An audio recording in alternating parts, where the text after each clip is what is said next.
when how you focus and where you do it can be detrimental.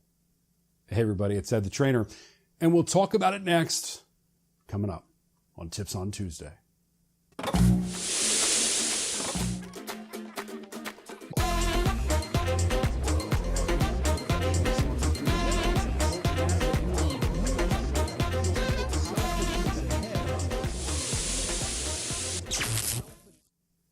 So the other day I came out of the store, jumped in my car, and I was driving out of the parking lot of a fairly large shopping area.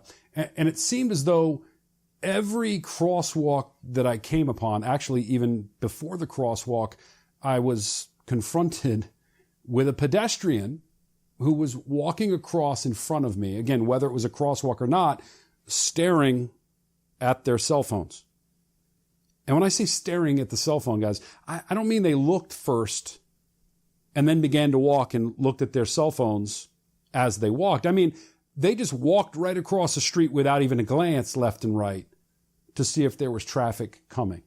Now, I know in some previous episodes we've talked about, focusing on the machines and making sure we're not losing connection with people. But, in this case, we're talking about intense focus on something that is obviously very, very interesting to people.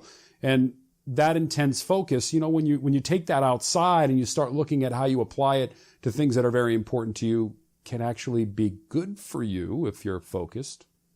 But in this case, they're focused on what's going on in their world and their world only. And if it wasn't for the fact that I was focused on something other than my world,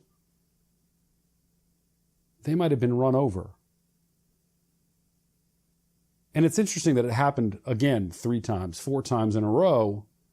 Crosswalk after crosswalk, again, not necessarily even to the crosswalk, but they carried on with zero regard as to what was going on around them. Again, they relied on me, looking out for them, and fortunately it was me and not someone else. And my point is, again, guys, focus is really good. Focus with a white-hot intensity on something that you're very interested in or something that's very important to you, something you're very passionate about is great.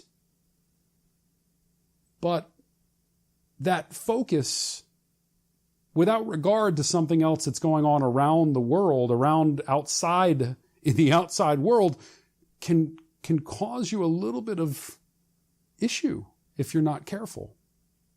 And I would add here that maybe the most important part of this story is the fact that my focus wasn't so personal. It wasn't so selfish. I was looking out for someone else.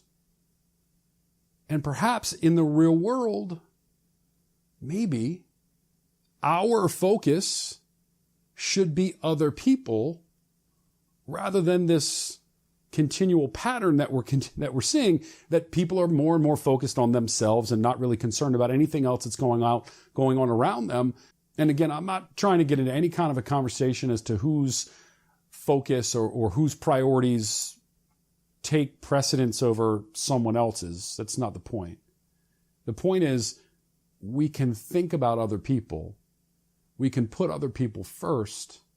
And the results in these situations, at least, aren't disastrous like they could have been had I not been paying attention.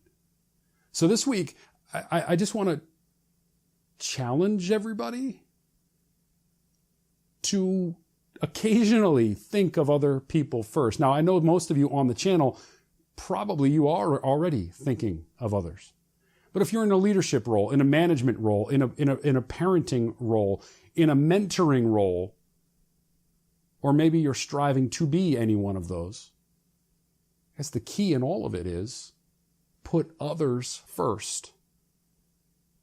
Seek the benefit, the values for others first. And what you're looking for will come as the natural result. Thanks for joining me for a couple of minutes here this week, everybody. I really, really appreciate your time. I hope you have a great week, and I'll see you soon.